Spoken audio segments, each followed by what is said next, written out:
Hey, what is that? What are you doing? Oh, I'm playing my little ukulele. Ukulele? What is that? It's a 4-string instrument. Never seen or heard of it Never before. heard of it before? Wow. Where does it come from? It originally comes from Portugal, but it comes from Hawaii. Is there anybody famous that played it? Sure, there's lots of famous people that played ukulele. George Harrison, for one, he had hundreds of ukuleles.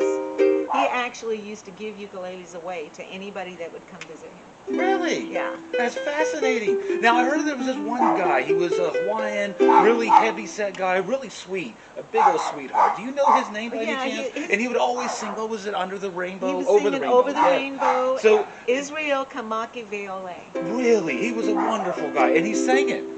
Where over the rainbow, way up high. Yes, he did, and he did a beautiful version of that song. So, what are you here to do today?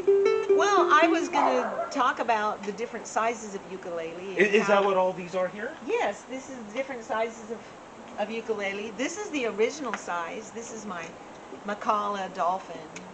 I love this little. I love this one. So this is a soprano. This is originally when ukuleles came to Hawaii. They came from Portugal. Immigrants came in to work the sugar plantations, and they brought little instruments. One was called a machete de braga, and it was about the size of this one right here.